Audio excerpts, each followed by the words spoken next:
Bonjour et bienvenue à tous sur cette deuxième chronique de cinéma extrême.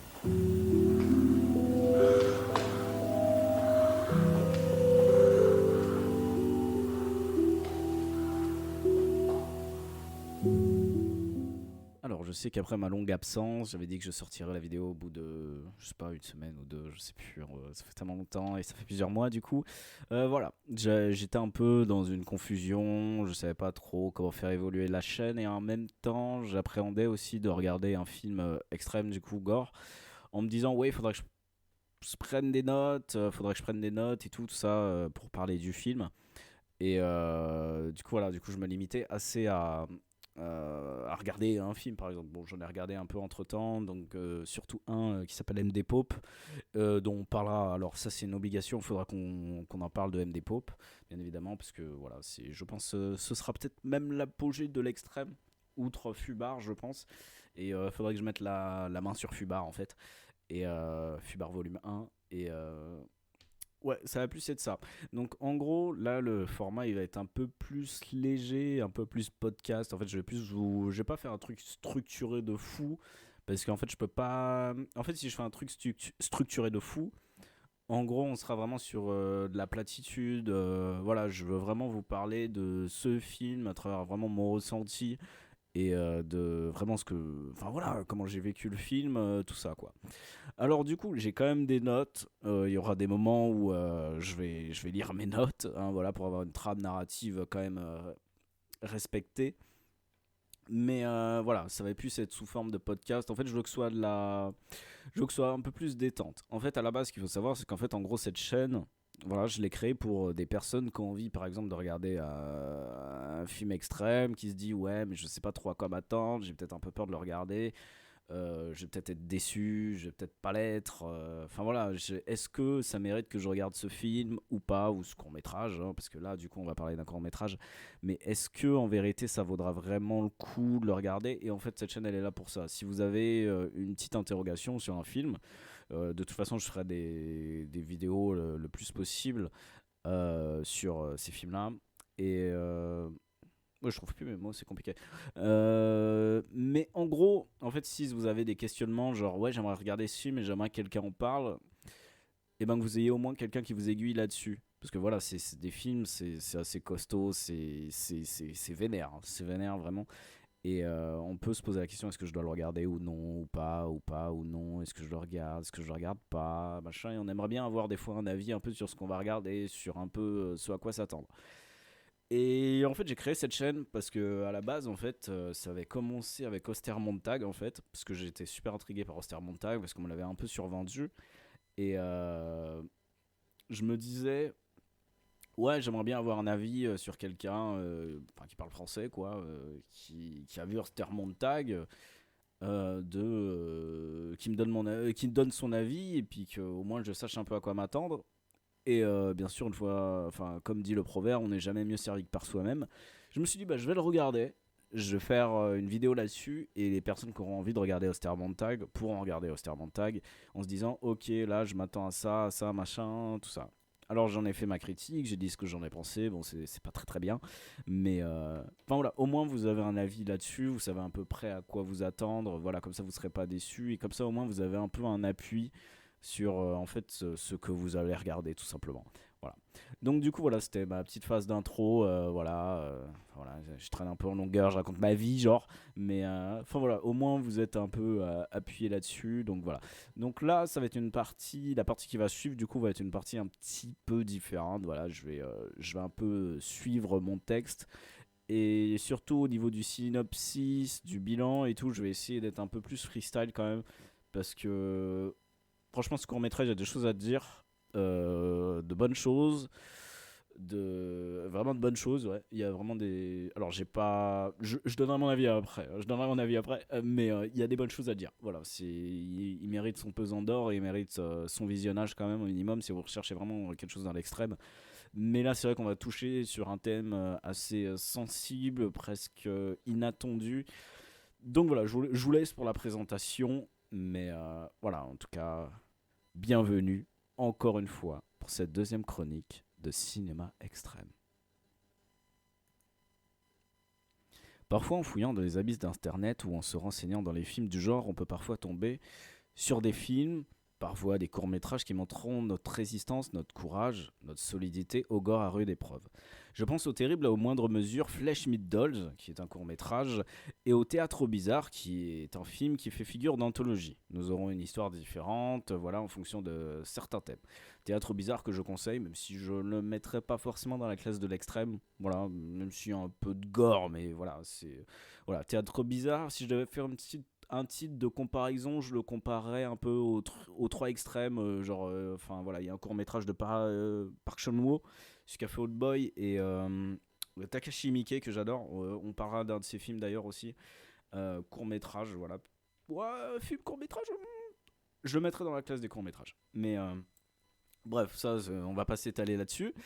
Et j'ai toujours été friand en fait de courts-métrages et d'anthologies. Voilà, par exemple la plateforme Shadow Z ou Shadows pour les intimes, je sais pas, peu importe. Comme moi je dis Shadow Z, qui propose pas mal de courts-métrages, voilà, super intéressants basés sur l'horreur, vu que Shadow Z est une plateforme basée sur l'horreur et qui est vraiment très bien. Si vous cherchez de l'horreur, vraiment Shadow Z, c'est super cool. Vous découvrez vraiment plein de films, par exemple Phenomena de Dario Argento. Voilà, par exemple, j'ai pu enfin le voir en dehors des sites de streaming illégaux, voilà, super chiant avec 15 000 pubs, avec un tel qui veut coucher avec toi, donc voilà, mais genre, voilà, Shadow Z, bon, je suis pas ma pub pour Shadow Z, je suis pas sponsor par Shadow Z, hein, voilà, mais c'est juste que je trouve que c'est une bonne plateforme.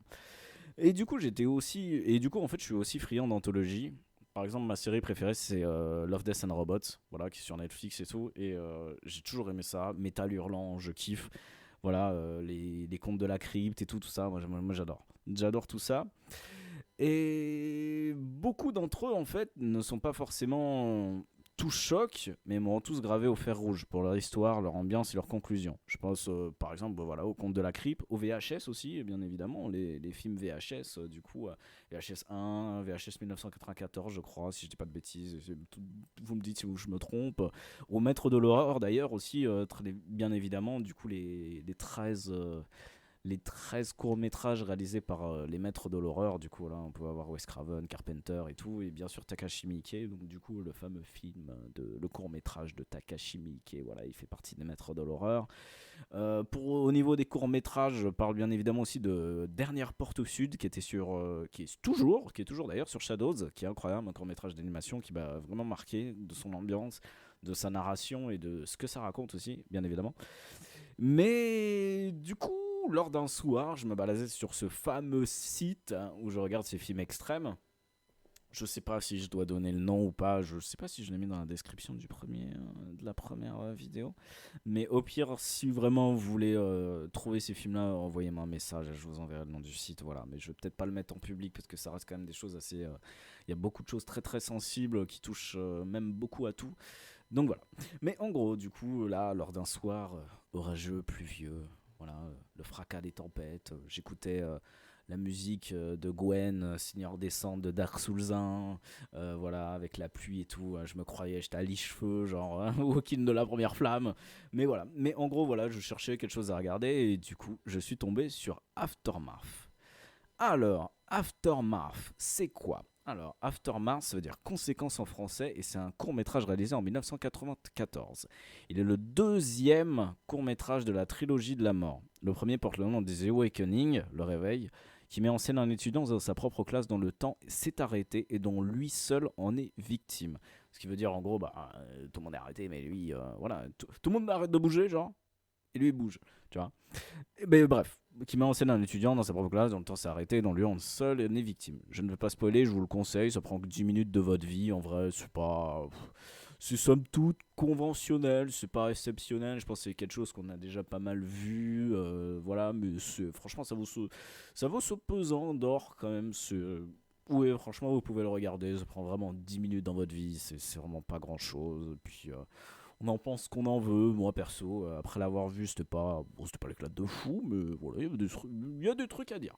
Et le troisième, du coup, qui s'appelle Genesis, qui lui traite du deuil, un sculpteur en deuil de sa femme ou sa meuf, en fait, on sait pas vraiment, mais fait une statue à son effigie, mais quand lui se meurt, celle-ci revit. Donc en gros, il fait une statue de sa femme, et en fait, lui, il tombe malade. Et en fait, plus il tombe malade, plus en fait la statue revit. Donc en fait, ça va être un échange de la vie et la mort, d'une notion aussi de sacrifice. Je veux pas m'étendre là-dessus. En fait, c'est pour ça aussi que j'ai mis un peu de temps j'ai mis un peu de temps pour faire cette vidéo parce qu'en fait, je me disais, est-ce que je parle des trois?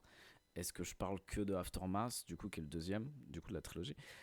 Est-ce que je fais que le deuxième? Après, faut peut-être quand même parler des trois. Donc, en vrai, j'ai un peu hésité, mais enfin.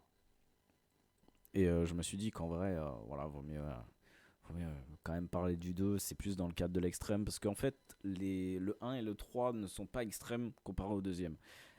Et ouais, du coup, celui-là, en fait, il traite du deuil. Voilà. Et voilà, il y a beaucoup cette dualité entre la beauté, la fascination et la mort, la décrépitude. En fait, ce court-métrage, il fait place un peu à un romantisme presque noir, en fait. C'est du romantisme noir. La dualité, c'est quelque chose que j'aime beaucoup, la dualité entre la beauté et la létalité, la dangerosité. Et ouais, en fait, ça m'a presque rappelé en fait ce romantisme qu'on peut retrouver dans Bloodborne, par exemple, pour ceux qui jouent aux jeux vidéo. Moi, je suis un grand fan de jeux vidéo, hein. Je suis un no life, tout ça. Donc voilà, moi, je suis un grand fan des jeux de From Software. Ce court métrage, il laisse place à une beauté presque émouvante, et la musique, en fait, elle joue un rôle. Je suis très sensible aux musiques, que ce soit dans les courts métrages, dans les films, dans les jeux aussi. Moi, je trouve qu'elle joue un rôle particulier. La musique, pour moi, c'est un deuxième dialogue dans une scène. Une scène où il n'y a pas de dialogue, où la musique est en adéquation et en cohérence avec la scène, c'est un deuxième dialogue. La musique va tout te dire en fait sur ce qui est en train de se passer, sur ce qui va se passer, sur ce que les personnages représentés, qui sont dans le cadre, qui sont dans la scène, en fait ça va être... Ouais, ça va représenter leurs émotions aussi. Et pour ça que j'en suis très sensible. Pour moi, c'est vraiment un deuxième dialogue. Mais du coup, pourquoi Aftermath, me diriez-vous? Est bien différent de ses frères. Il entre totalement à coups de front kick dans le gore tel un Anderson Silva sur Victor Belfort. Ce court-métrage ne laisse pas indifférent tant il ne laisse rien à découvert. Si pour certains, vous avez vu Blue Holocaust ou Bio Omega, qui est un film italien pour les intimes, voilà, qui... je vais peut-être pas trop en parler, parce que en vrai, peut-être qu'on parle de ce film. D'ailleurs, ce film était sur Shadows, et peut-être qu'il y est encore, je n'ai aucune idée. Mais du coup, voilà. Donc, Bio Omega, pour les intimes, sachez que Aftermath est bien pire.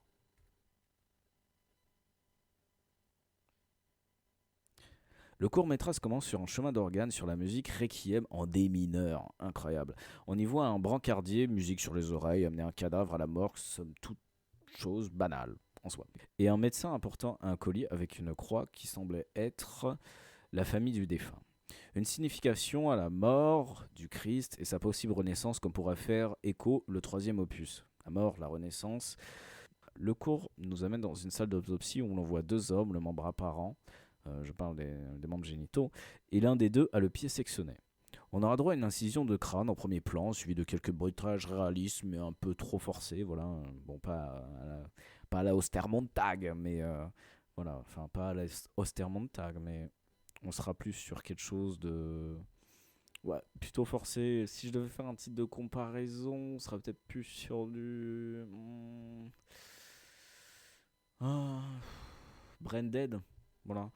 Euh, de Peter Jackson, je crois. À chaque fois, je me trompe. Ou Spielberg, je me rappelle plus. Putain, je me rappelle plus en plus. À chaque fois, genre, je me trompe. Je me dis c'est Jackson, mais en fait, c'est Spielberg. Ou si je me dis c'est Spielberg, c'est Jackson. Bref, je crois que c'est Peter Jackson d'ailleurs. Je veux pas dire de conneries. Mais bref, du coup, je viens de m'égarer. On découvrira alors notre antagoniste qui sera introduit avec un plan fixe, regardant un cadavre avec envie et une respiration forte, telle une bête sauvage qui montrera son excitation pour les cadavres. Sa respiration était présente, ce qui m'a fait penser au film Maniac de 1980. Une fois le corps d'un des deux hommes recousu et enlevé de la salle d'autopsie, l'homme pervers va chercher un corps, voilà, dans les casiers qu'on voit dans la morgue, et on comprend qu'il s'agit celui d'une femme du nom de Martha Arnaud Marty. Peut-être comme martyr, ou d'où la croix du Christ au début, peut-être, je sais pas, c'est peut-être de la branlette intellectuelle. L'homme pervers va alors la déshabiller à l'aide de ciseaux, puis s'astiquer sur sa poitrine. Mais une fois fini, ce dernier ne sera pas en reste et décidera alors d'avoir des rapports avec le cadavre. Il ouvrira d'abord la cage thoracique pour mettre tous ses organes internes qui ont été enlevés, et on en reviendra après. Puis il lui introduira un couteau dans ses parties et la pénétrera jusqu'à ce qu'il ait fini. Mais l'homme pervers gardera son cœur, le seul organe qu'il aura gardé et pas remis dans le corps de Martha. Cette scène sera suivie d'un plan avec un mixeur et on comprend que c'était le cœur de Martha, et l'homme pervers donnera à manger cette bouillie de chair à son chien. J'ai pris ton corps, ton âme, ta personne et ce qui te faisait vivre. Venons-en à la conclusion. Alors, la conclusion, elle sera beaucoup plus freestyle. Là, je vous avoue, pour le synopsis, je préférais lire le texte parce que j'aurais risqué de partir un peu dans tous les sens. Alors, ce court-métrage, je vais dire film, court-métrage, je vais me tromper souvent, mais c'est pas grave, on parle de la même chose, hein, vraiment, on parle de la même chose. Alors, je crois que ce court-métrage déjà dure, je crois, 25 minutes, 15 minutes, je ne sais pas, en vrai, je n'ai pas trop la durée exacte comme ça là, sous les yeux. Et regarder ça sous les yeux, ce serait un peu prendre trop de temps, donc je serais obligé un peu de meubler. Bon, j'avoue, en vrai, c'est la conclusion, donc je peux me permettre de meubler en vrai. Ce que je dirais, c'est qu'en fait, quand on regarde. Alors, j'ai commencé par regarder Aftermath en premier, du coup, le deuxième, du coup, celui dont je parle maintenant. Et après, j'ai regardé Genesis et le premier, The Awakening. Et quand en fait j'ai regardé le 1 et le 3, je me suis dit, ah ouais, celui-là il est complètement différent. Celui-là est vraiment complètement différent. Le premier c'est plus de l'expérimental, voilà, limite, bon, voilà, avec tout le respect, limite presque film école d'art, voilà, première année et tout, machin. Je dis ça, je suis première année d'école d'art aussi. Mais, enfin ouais, on sera plus en fait là-dessus, plus de l'expérimentation, dans du fantastique. Le troisième aussi sera sur du fantastique, il y aura du romantisme qui est mêlé et on sent qu'il y a plus de budget, il y a plus de travail au niveau de la musique. Par exemple, ouais, je l'ai pas dit dans le premier, par exemple, c'est qu'il n'y a pas de, il y a que de la musique, il n'y a pas de dialogue. Et dans le troisième, ouais, dans le troisième, je crois pas que non plus qu'il y ait de dialogue. J'avoue, je comprends. Ouais, j'avoue, ouais, je crois, ouais, il y en a pas. Bah, dans aucun des trois, en fait, il y a du dialogue, surtout. Ah, je dis peut-être de la merde en vrai. Je sais pas. Le troisième, ça fait un petit moment que je l'ai regardé, donc j'avoue que c'est pas trop frais dans ma tête. Et enfin bref, je vais continuer. Je veux juste boire un petit coup.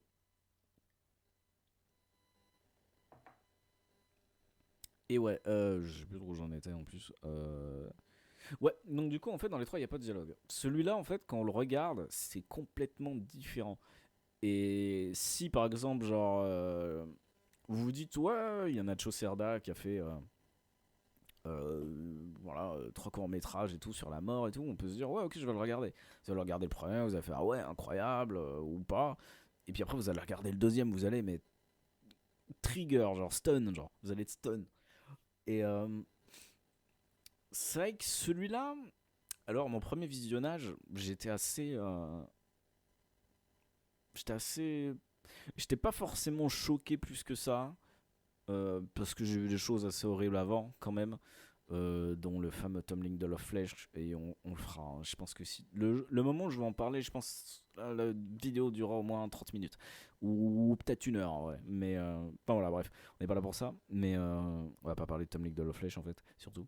Et on a, ouais, j'ai pas été si choqué que ça. J'ai eu quand même cette dose de dégoût parce que en fait il y a de la nécrophilie, voilà, qui est super présente. Il y a vraiment de la perversité. Comme j'ai dit, en fait, ça me rappelait un peu le film Maniac. Pour ceux qui l'ont pas vu, en gros, c'est un mec. On n'en parlera pas sur la chaîne parce que c'est pas un film extrême, donc pour ça que je me permets aussi un peu d'en parler. C'est que en gros, on a un mec qui a une maladie mentale qui a été beaucoup basée sur le désamour de sa mère, sa maltraitance et tout. Et en fait, dès qu'il est introduit, en fait, à travers la prochaine victime qu'il va tuer, en fait, il aura cette respiration un peu dégueulasse, genre presque. Tu vois, ça va être un peu ça, en fait. Et en fait, ça m'a énormément rappelé ça. Et en fait, ça montre beaucoup la perversitude, la dépravation. Je sais pas si c'est le mot accordé, mais voilà, vraiment, il y a la perversitude et l'attirance envers le cadavre. Ce qui est super dérangeant en fait, et ça apporte de la crédibilité aussi à l'antagoniste, donc on connaît pas son nom, on sait pas qui c'est, enfin voilà, mais ça apporte beaucoup de crédibilité à ça. En fait, il baisse des cadavres, on sent son excitation, son envie de baiser des morts, tout ça. Donc voilà, moi je trouve ça a été un bon point. Le point ultime, et là c'est vraiment le point ultime positif de ce film, de ce court métrage, c'est que les cadavres qui sont montrés, ils sont ultra réalistes. Vraiment, quand je dis ils sont ultra réalistes, vraiment, je me pose presque même la question si c'est pas des vrais. Vraiment, c'est ultra réaliste. Les membres sont réalistes, le corps, la couleur des corps, les corps comment ils sont montrés, le mouvement des corps quand ils bougent, quand ils font les incisions, quand même le mec il baise le corps de Martha, tout ça, c'est ultra réaliste, vraiment. Et il y a une chose aussi que j'ai souligné, c'est qu'en fait sur le visage des cadavres, en fait on ressent leurs dernières émotions un peu avant de mourir. On ressent si l'un a eu une émotion de choc, on ressent si l'un a eu une mort paisible, on ressent si quelqu'un, je sais pas, voilà, subit une mort soudaine et qu'à son dernier instant, en fait, s'il y a eu la surprise et tout, on ressent vraiment les dernières émotions des cadavres en fait. Et c'est super réaliste. C'est vraiment super réaliste. Et ça, par contre, ça, c'est vraiment le gros point fort. C'est que on le voit vraiment. Et quand vous allez visionner ça, vous allez dire, ouah, putain, on dirait vraiment de vrais cadavres. On dirait vraiment de vrais cadavres. Donc c'est vrai que c'est assez perturbant. Et ouais, c'est. Après, c'est un court métrage qui est assez. En fait, somme toute, je dirais pas qu'il entre dans l'OSEF tiers, parce que les cadavres sont vraiment réalistes. Et on sent vraiment tout. Toutes les émotions sans qu'il y ait de dialogue. Et ça, c'est cool déjà aussi. Et on n'est pas. En fait, ce film n'est pas dans la. T'as vu, t'as vu, t'as vu, je suis gore pour être gore, tu vois, comme certains films, je dirais pas grand public, mais certains films qui sortent au cinéma qui te disent t'as vu, je suis gore pour être gore. Non, ce film, en fait, ce court, putain, je vais avoir du mal à le dire, hein. Ce court, en fait, il va te montrer, tu vois, il va te montrer, il va te dire ok, je suis ça. Il va te l'imposer, comme beaucoup de films. Et en fait, les films que j'apprécie, c'est ça, en fait. C'est pas je vais être gore pour être gore, c'est je suis comme ça, tu vas m'accepter comme je suis, et si tu peux pas me supporter, tu me verras pas. Tu verras pas la fin. Tu verras pas. Tu vois. Et ce film, en fait, il est pas dans la démonstration, genre, t'as vu, je me la pète un peu. Non, pas du tout. Ce film est. Bon, je vais dire film, en vrai, c'est bon, on s'en fout. Et non, on s'en fout pas, en vrai. Secours, voilà. Et appeler les secours. Et en gros, en fait, ce cours, il, il va te montrer quelque chose. Il va te dire, ok, là, tu vas voir de la perversité et le fait que même mort, ton corps peut encore être souillé par quelqu'un de malsain. Et le jour de ton enterrement, tu vois, peut-être que le corps que tu as eu avant, qui est censé être tes derniers moments aux yeux des gens, tes derniers moments sur Terre aux yeux des gens qui t'ont connu, en fait, aura pu être souillé bien avant.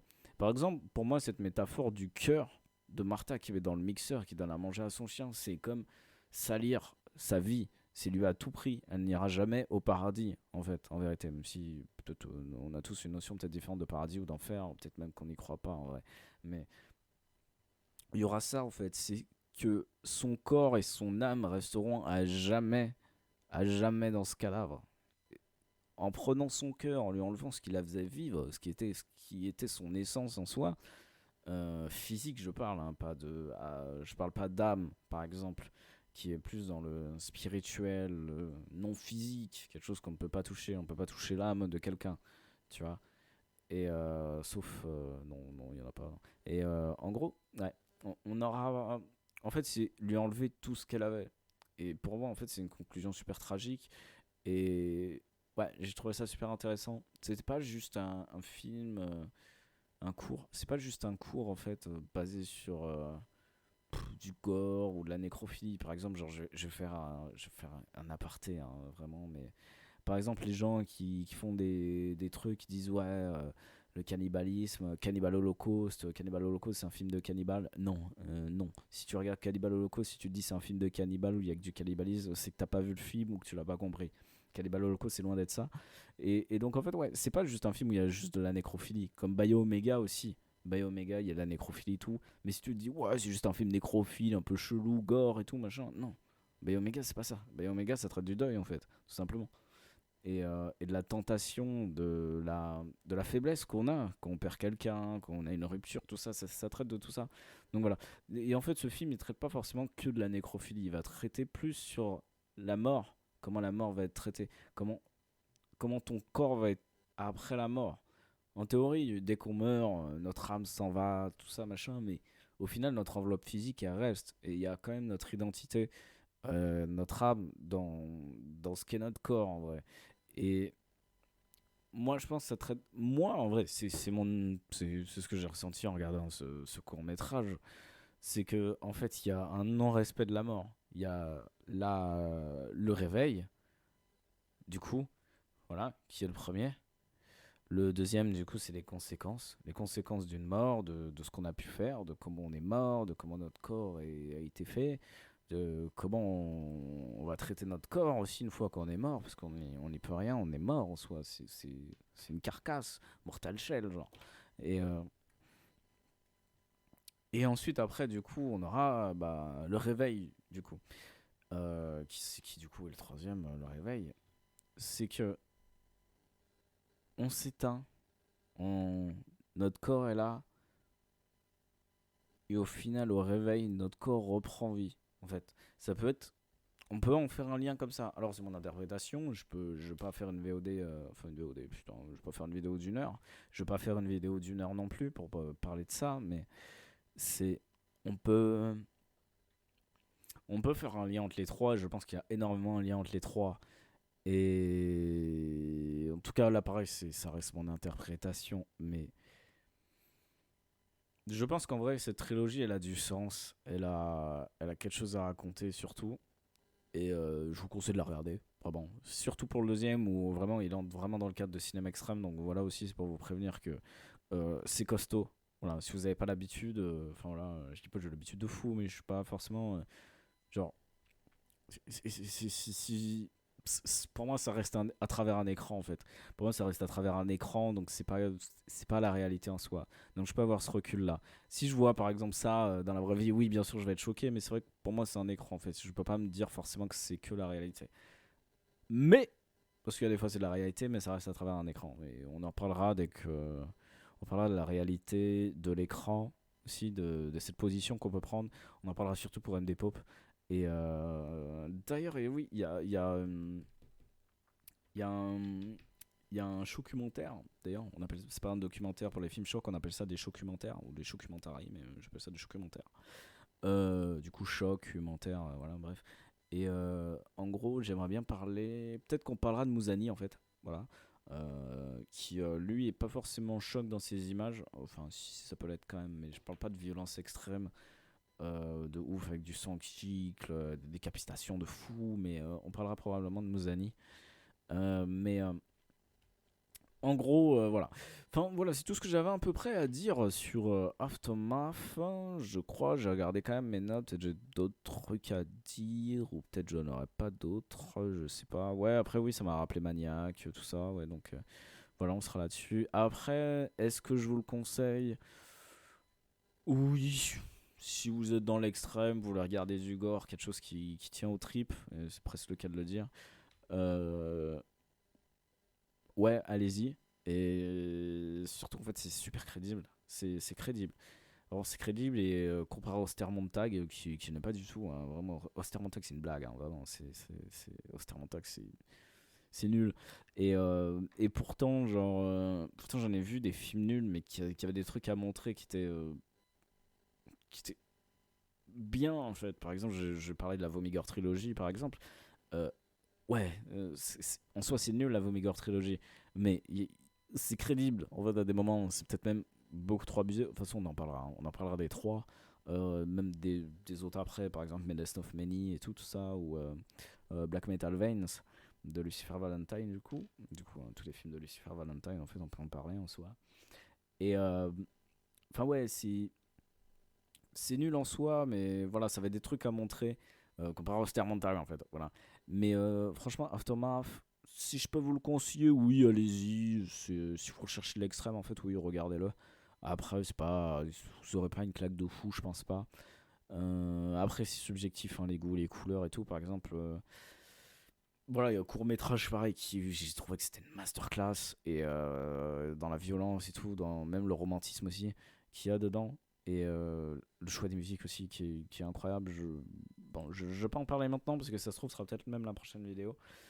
Et euh, Ouais, je sais pas en vrai. J'avoue que je me tâte un peu sur ma prochaine vidéo, donc voilà, je vais pas trop parler pour rien dire. Voilà. Mais voilà, si je vous oui, je peux vous le conseiller en vrai, regardez-le, accrochez-vous quand même. Voilà, c'est pas un Walt Disney. Voilà. Comme par exemple peuvent être certains films qu'on veut nous survendre, comme du gore extrême, par exemple Cannibal Holocaust, oui c'est gore bien évidemment et tout, mais vous verrez bien pire. Comment on veut nous vendre des sauts, ouah, c'est horrible. Comment on veut nous vendre des hostels, ouah, c'est horrible. Tout ça, comment on veut nous vendre des Kill Bill, des Planètes Terreur et tout machin. Vraiment, genre, voilà. À côté de certains films, vraiment, je vous jure, même Serbian Film aussi, peut-être je t'ai dit d'ailleurs, mais genre Serbian Film, Cannibal Holocaust, ou même Savage Man, Savage Beast, Les Derniers Cris de la Savane, voilà, à côté de certains films, ça reste des Walt Disney. Donc voilà, ce film n'est pas un Walt Disney, ce sera pas le plus horrible que vous verrez, je pense. En tout cas, ça n'a pas été mon cas, voilà, je préfère le préciser aussi. Mais enfin, voilà, je vous le conseille, là, cette trilogie a des trucs à raconter, voilà. Après, il y a des trucs qu'on peut trouver assez osef, voilà, les goûts, les couleurs, hein, voilà. C'est comme une peinture abstraite, on peut trouver ça claqué, comme on peut trouver ça incroyable dès qu'on sait ce que c'est, ou même dès qu'on sait ce que c'est, peut-être c'est pas ouf, voilà. Mais, enfin voilà, ouais, je vous le conseille, voilà, regardez les trois, voilà, regardez les trois, et dès que vous regardez les trois, vous saurez que le deuxième est assez extrême. Mais, enfin voilà, ça reste quand même, ça mérite d'être regardé. Voilà, du coup, c'était Aftermath de Nacho Cerda, sorti en 1994. Et puis, enfin voilà. Après, pour la prochaine vidéo, je vais peut-être même pas vous teaser, je vais peut-être même pas vous dire ce que ça va être en vrai. Parce que je sais pas vraiment. Je sais pas vraiment. J'hésite à faire le fameux court-métrage qui m'a marqué, qui est peut-être l'une de mes masterclass. Ou peut-être qu'on fera un Flesh Meat Dolls. Ou